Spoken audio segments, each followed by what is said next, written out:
샬롬. 행복하지 못한 이유가 어디에 있는가? 행복하지 못한 이유는 문제들 때문이다, 이렇게 얘기한단 말이에요.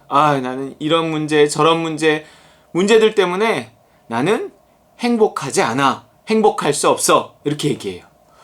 그런데 문제라는 것을 가만히 생각해 보면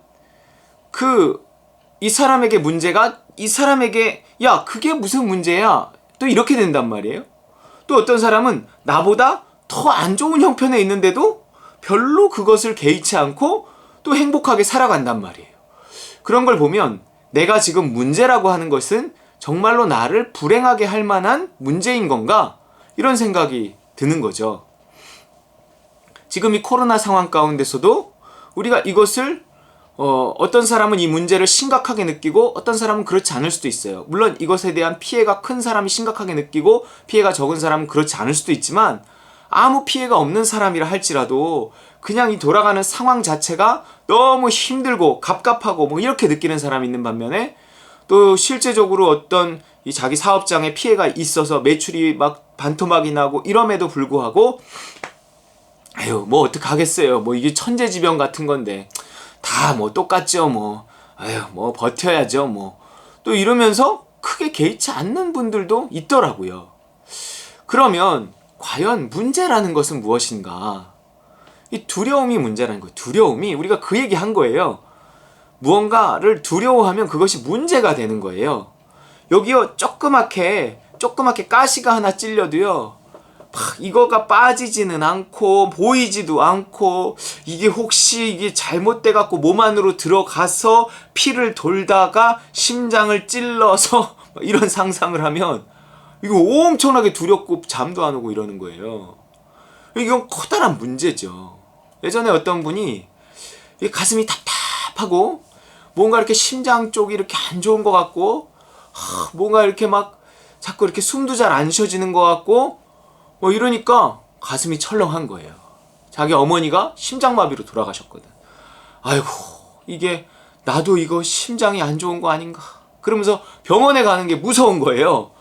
왜냐면 병원에 가면 안 좋은 소리 할 게 뻔할 것 같은 거야. 그러니까 병원은 못 가고, 이게 누구한테 말도 못하고 내가 이러다 갑자기 픽 쓰러져 죽는 게 아닌가, 이런 상상이 들기 시작하니까 그 두려움이 이걸 너무너무 크게 만드는 거죠. 근데 어느 날 도저히 안 되겠다 싶어서 딸이 하도 병원에 가보라 그래갖고 가봤더니 뭐였냐면 역류성 식도염. 그게 그런 증세가 나타난다 그러네요. 역류성 식도염이 좀 심하면 그렇게 가슴이 답답하고 막 이쪽이 아프고 막 그럴 수 있다는 거예요. 심장은 아무 문제 없다는 거죠. 그 심장의 문제보다는 훨씬 나은 거잖아요. 그 약 좀 먹고 이러니까 괜찮아지는 거죠. 어쨌든 역류성 식도염이다, 심장은 이상이 없다라는 의사의 말을 듣자마자 해방됐어요. 하나도 문제가 안 되는 거예요. 이제 증세는 똑같아. 아직 약을 안 먹었기 때문에 그 가슴이 답답하고 막 이렇게 이쪽이 아프고 막 이런 증세는 똑같은데도, 그 증세가 있어도 그냥 전에는 막 새벽 3시까지 못 자고 막 겨우 잠들고 막 이랬는데 잠도 잘 자고 어쨌든 약 먹으니까 조금씩 좋아지고 이러더라는 거죠. 그러니까 문제는 결국 문제를 문제로 만드는 것은 우리의 두려움이에요. 그런데 그 두려움의 그 뿌리에는 무슨 두려움이 있다고요? 오늘 주일이잖아요. 정리하는 거예요. 그 두려움의 뿌리에는 죽음에 대한 두려움이 있다고요. 기본적으로 죽음이 두렵고 죽음이 공포스러우면 거기에서 올라오는 모든 두려움들이 삶의 구석구석에서, 우리 삶에서 일어나는 많은 일들 속에서 경제적인 문제든 건강의 문제든 관계의 문제든 무슨 어떤 문제든 간에 그 죽음에 대한 두려움이 뿌리에서부터 올라와서 그 몸 전체에 뻗이고 삶 전체에 뻗어서 어떤 일들이 생길 때마다 자꾸 그걸 걱정하게 만들고 문제가 되게 만들어서 불행하게 만든다는 거예요. 그게 보통 불행이라 그러더라고요.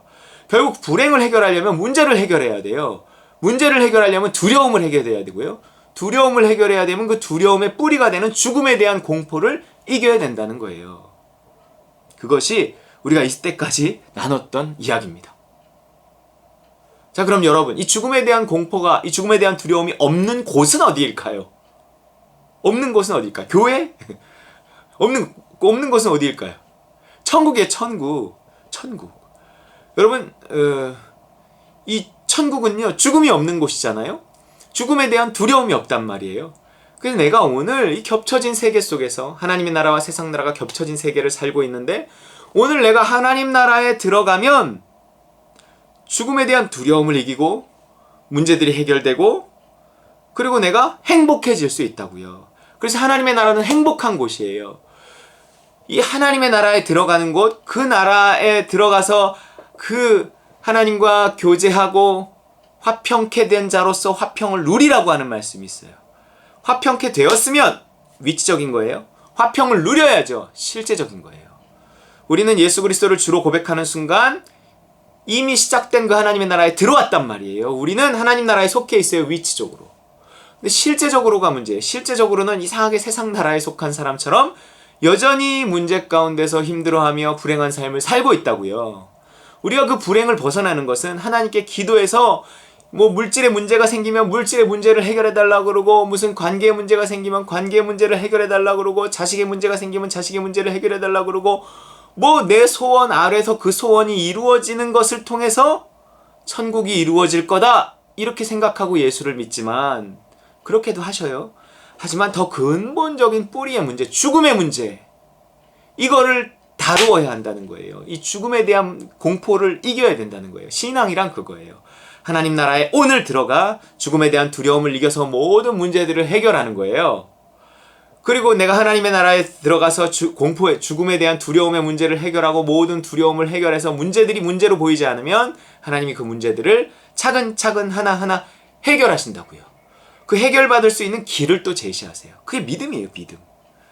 내가 하나님 나라에 속하면 하나님 나라의 질서인 믿음이 내 안에 오는데, 내가 그 믿음을 따라 순종하는 그 길에서 문제들이 실제적이고 구체적으로 해결된다는 거예요. 자식의 문제든 물질의 문제든 관계의 문제든 건강의 문제든 심지어 하나님께서 때가 되면 해결하세요. 그렇기 때문에 오늘 내가 천국에 있으면 죽음이 두렵지 않습니다.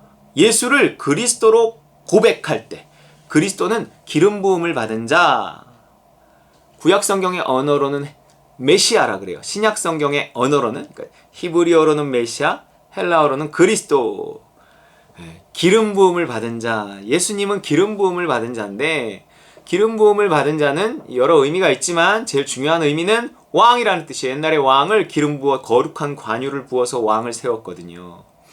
예수님이 내 삶의 주인입니다, 왕입니다, 이런 뜻이에요. 그게 가장 중요한 거예요. 내가 하나님의 나라에 속해 있으려면 하나님의 나라기 때문에 하나님이 내 삶의 주인이 되고 왕이 돼야 돼요. 그런데 하늘과 땅의 모든 그 왕의 권세를 누구에게 주셨냐면 아들 예수 그리스도에게 주셨단 말이에요. 그래서 오늘날 우리는 예수님을 따르는 것이 하나님을 따르는 것이에요.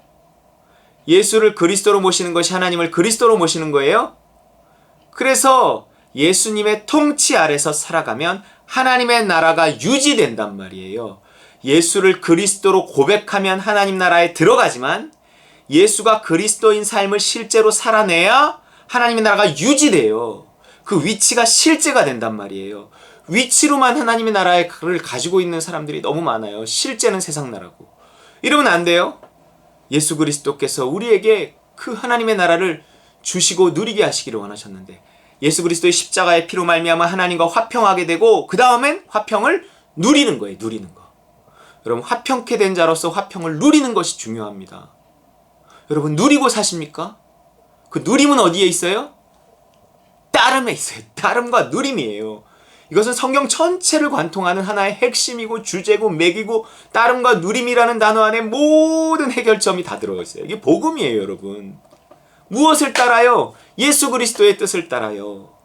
근데 예수님의 뜻이 우리에게 어떻게 계시되나요? 믿음으로 계시돼요. 그렇기 때문에 내가 오늘 믿음을 따라 사는 것이 핵심 중에 핵심 중에 핵심 중에 핵심이에요. 나는 요것만 보면 돼요. 내가 믿음을 따라만 살 수 있으면 돼요. 말씀과 기도 가운데 믿음을 따라서 살 수 있으면 그 사람이 무슨 똑똑하냐 안 똑똑하냐 뭐 금수저냐 뭐 흙수저냐 아무 상관없어요. 믿음을 따라 사는 그 길에 그 사람이 가장 그 사람다워지고 그 사람이 가장 행복할 수 있는 그 길이 거기에 있습니다. 나는 믿어요. 나는 지금 하나님이 믿음을 따라 살아온 그 길에서 두신 이 삶이 가장 행복해요. 가장 좋아요. 감사해요. 여러분, 믿음의 길에 행복이 있습니다. 따름의 길에 누림이 있어요. 하나님과 화평케 된 자로서 화평을 누려야 돼요. 여러분, 이 복음을 잊지 마시고 정말 또 이제 내일이면 새롭게 한 주가 시작되는데 정말 그 믿음의 눈 뜨고 믿음을 따라 사는 영적인 삶을 통해서 행복한 삶을 살아가시는 저와 여러분 되시기를 주의 이름으로 축원합니다.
주